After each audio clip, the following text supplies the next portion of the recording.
আসসালামু আমি ইমরান সমন্বয়ক ছাত্রদের এই জেলা নিয়ে আমি ভাবছি আমার কাছে এই জেলাটা না 64 জেলার একটা এবং এটা যদি কলেজ হ্যাভ কেন এটা বুঝতে অনেক হয়েছে স্বাধীনতা কত বছর হয়েছে কেন আমরা কি এত দুর্বল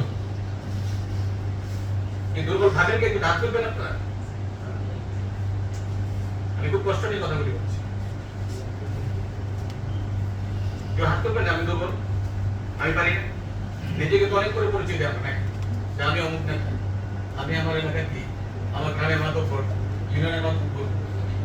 উপজেলার মাতব্বর নাকি তাহলে এই মাতব্বর নির্ণয় ব্যবস্থা নেই এই জায়গাটা কিন্তু করতে হবে আমাদের পুলিশ মহোদয় সুপার মহোদয় যেহেতু আছেন ওরা তো ক্ষতি করে বলবেন তো এখানে আমি বেশি বলছি না আমাদের পুলিশ হবে জনগণের এটা শব্দটা কিন্তু আমরা আক্ষরিক করতে বাস্তবে সেই জায়গাটা কিন্তু মনে রাখবেন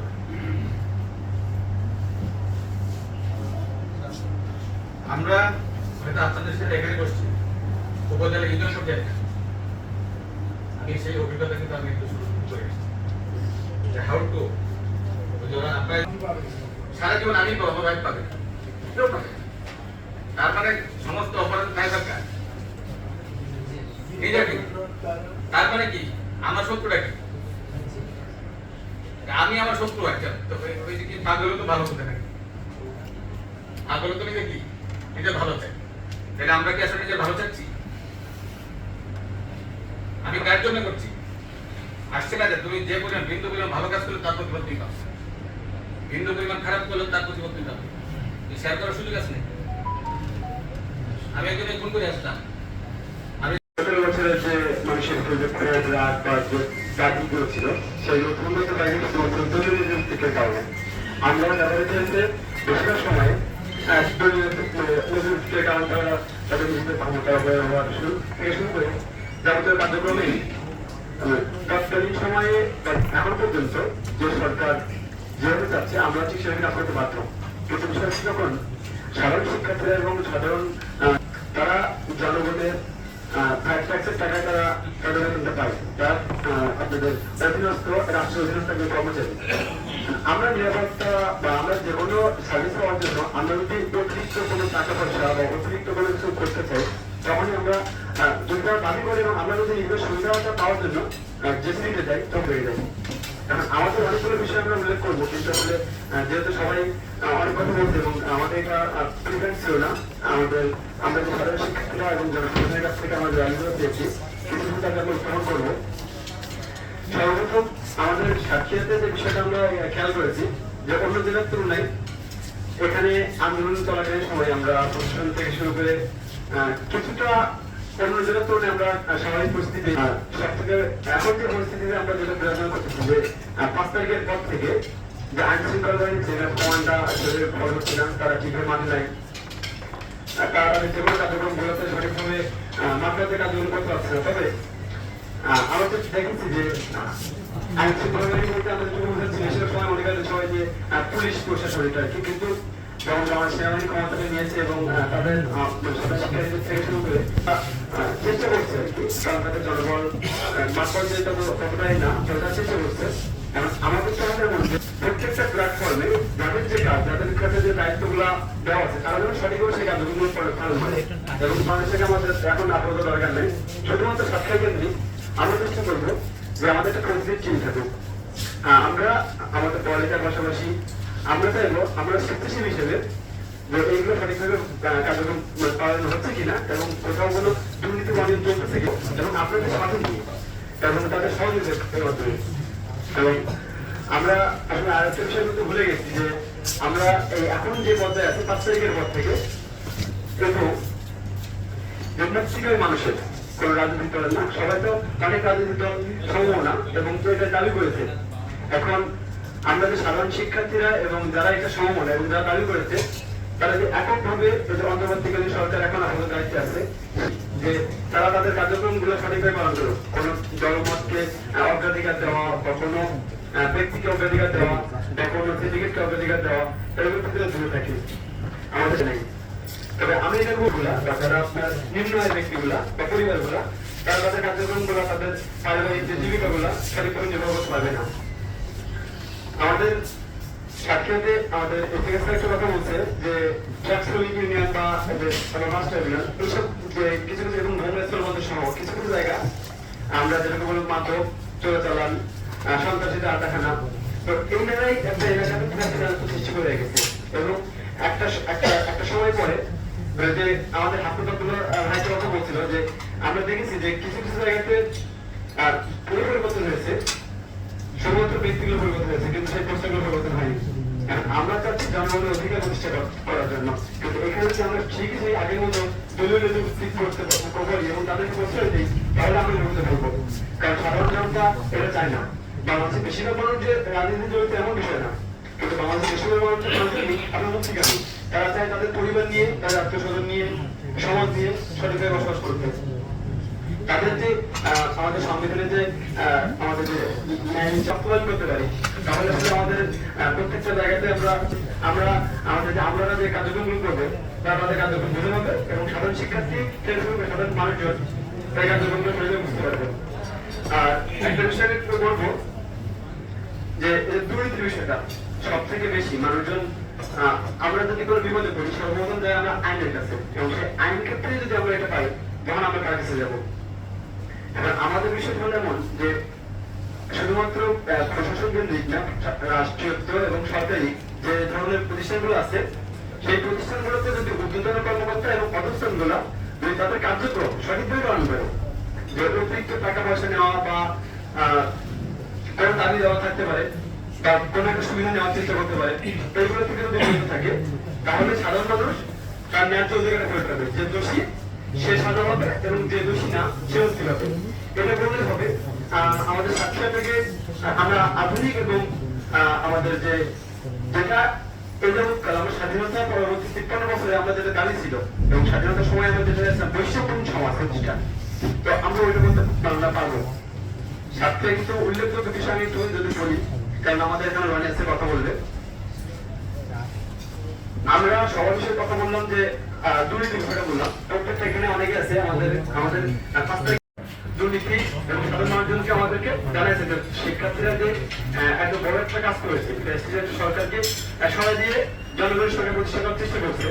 তো তারা চেষ্টা করলে সবকিছু সম্ভব হবে। তো এই জন্য তাদের ওই যে বিশ্বাসটার জায়গা থেকে আমাদের কাছে অনেকগুলো অভিযোগ এসেছে এবং আমরা একটা পজিটিভ টিম সহ আমরা গিয়েছি, কিন্তু সেখানে গিয়ে আমরা এমন হয়েছে যে কিছু কিছু জায়গাতে অবশ্যই একটু বেশি কিছু কার্যক্রম হয়েছে যেটা আমরা চাই না কখনো, কিন্তু বেশিরভাগ জায়গাতে আমরা সরাসরি অগ্রগতিকে জানতে পারছি এবং তাদেরকে আমরা আইনের আওতায় নিয়ে চেষ্টা করছি এবং আইন তুলে দিয়েছি। আমাদের আমাদের যে বিষয়গুলো আমি বলবো যে আমরা 10টা দাবি লিখেছি স্যার, কারণ সর্বপ্রথম আমরা যেটা দাবি করবো আমাদের সাক্ষের প্রথম ঢাকা নটা বিশ্ববিদ্যালয়ের শিক্ষার্থী আমাদের নটার বাসা আমাদের সমন্বয় টিমের একজন সদস্য তার আপন ভাই শহীদ আসিফ, সে আমাদের সাক্ষীর ছেলে ঢাকাতে মারা গেছে। আমরা চাইবো যে খুলনার উপর আমাদের যে সাক্ষীর খুলনার উপর সেখানে আমরা একটা জায়গাটাকে আমরা ব্যবস্থায়ীভাবে নাম দিয়েছি আসিফ চত্বর হিসেবে, যেটাতে সাধারণ শিক্ষার্থী এবং সাধারণ ছাত্রজীবন থেকে শুরু করে সবাই এটাকে এই প্রশ্নগুলোকে হ্যাঁ বা সম্মতি জানিয়েছে। এবং আপনার কাছে আমরা অনুরোধ জানাবো যে ওইটা বাস্তবে আমরা যে এটা পাই আর কি, এবং ন্যায় বিচার বিষয়টা ক্লিয়ার করলাম স্যার, দুর্নীতি ক্লিয়ার করছি। আর বাধা সিন্ডিকেট এবং সব থেকে জরুরি স্যার হাত ভাড়া, আমরা আগেও জানিয়েছি যখন আমরা প্রতিনিধি সভাতে এর আগে বসেছি আমাদের মন্ত্রী স্যারের সাথে, তখন আমরা ক্লিয়ার করেছি এবং একটা লিখিত প্রত্যেক আগে জমা দিয়েছি, লিখিত আগে জমা দিয়েছি। শিক্ষার্থীদের হাত ভাড়া স্যার তাদের হয়নি, আমি আবারও বলছি স্যার এই যে হাত ধরার বিষয়টা সাধারণ শিক্ষার্থীদের যাওয়া, কারণ শিক্ষার্থীরা অনেক দূর থেকে আসে, তাদের যাতায়াতের বিষয়টা অনেক কষ্টদায়ক হয়ে যায়। মানবাধিকার নিশ্চিত এডুকেটর যারা এখানকার সংবাদ মাধ্যম এবং স্বাধীনতা ও তথ্য অপপ্রচার স্যার, এই যে বিগত 12-13 থেকে 2009 থেকে শুরু করে আমাদের বয়স কম, তবে আমরা যুব যেটুকু দেখেছি এবং বাস্তবে যেটুকু আমরা পেয়েছি, সাংবাদিকরা একটা লেজুর ভিত্তিক কার্যক্রম করেছে। এখানে যারা আছে তাদের সরাসরি বলবো যে আপনারা পূর্বে যেগুলো করেছেন সে সেগুলো ত্যাগ করবেন এবং জনগণ যেটা চাই এবং আপনাদের মধ্যে যে দায়িত্বগুলো আছে সেটা সঠিকভাবে পালন করার চেষ্টা করবেন। আমি আবারও বললাম, কারণ সাধারণ জনগণ যদি সরকারকে হারাতে পারে তাহলে আপনাদেরকেও প্রতিরোধ করতে পারবে, কারণ আপনারা সমাজের দরকার। আপনারা যদি সঠিকভাবে কার্যক্রম পালন না করেন মানুষের কাছে ভুল বার্তা চলে যাবে, আর এই ভুল বার্তা থেকে যাবতীয় কার্যক্রমগুলো শুরু হয়, যে কার্যক্রমগুলো আমাদের সমাজে নেতিবাচক প্রভাব সৃষ্টি করে। পুলিশের হয়রানির বিষয়ে একটা কথা ছিল, কিন্তু এটা 5 তারিখের পর থেকে আমরা এখনো পাইনি স্যার। এমন বিষয়টা আমি নতুন করে বলবো না, তবে যদি সম্ভব হয় স্যার, এখন অব্দি কিছু কিছু জায়গাতে যে আপনি সিনিয়র, আপনি ঠিক আছেন, কিন্তু আপনার অবস্থান যারা আছে তারা আমাদের কার্যক্রমগুলো কিন্তু স্যার সঠিকভাবে করতেছে না। হয়তো কার্যক্রম আগে যেমন করতো যে এইটা করলে এত টাকা দিতে হবে সরাসরি, কিন্তু এখন যেটা করতেছে স্যার, যদি সম্ভব হয় এগুলো ব্যবস্থা নেবেন। মাদক এবং অনলাইন জুয়া সাতক্ষীরা সহ সারা বাংলাদেশে তার এই জিনিসটা অনেক বেশি বেড়ে গেছে। অনলাইন জুয়া এবং মাদক স্যার সাতক্ষীরাটা আমাদের দ্বিতীয় স্থল বন্ধ, সাতক্ষীরা বগুড়া। আমি যেটুকু খেয়াল করেছি স্যার, আমাদের ছাত্র বা আমাদের যে ছাত্র বয়সে আমরা যেটুকু পেয়েছি, সাতক্ষীরার বেশিরভাগ ছাত্ররা এবং বেশিরভাগ যারা আমাদের তাদেরকে আমরা কি বলবো কুয়াকাটে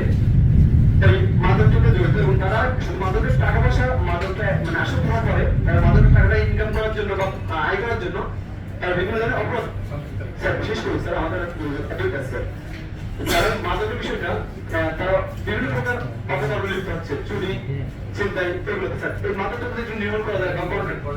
স্যার, বেশিরভাগ স্যার আমাদের এখান থেকে যারা আপনাদের দায়িত্বশীল যারা আছে তারা বেশি ভালো জানবে।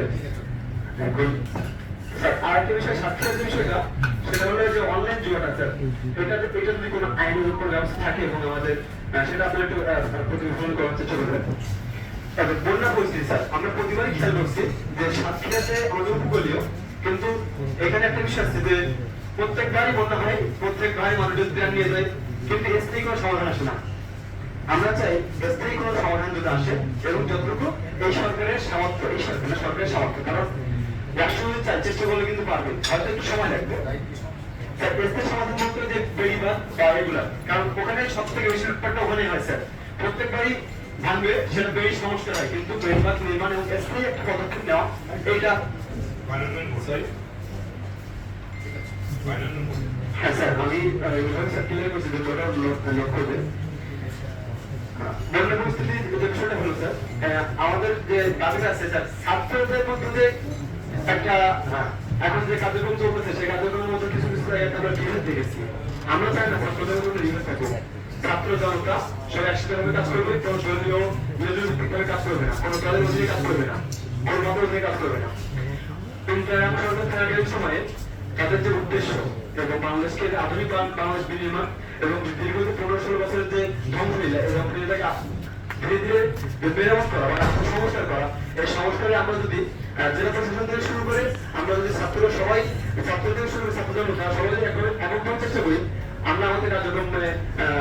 সফলতা লাভ করবো। তো আমি সবার কাছে এটা অনুরোধ করবো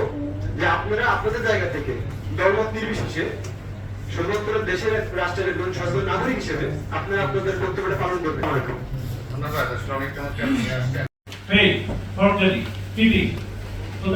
ওই অফিস থেকে যেখানে বিল, যেখানে সুবিধাদার, সেখান থেকে নষ্ট করতে হবে। এটা যদি ওইখানে ধ্বংস করা যায়, সেখানে যদি আপনারা যারা এসিল্যান্ড রয়েছেন, যারা কোভিড রেজিস্ট্রেশনের সাথে রয়েছেন, তারা যদি বিষয়গুলো আগে তো ভালো করে দেখেন।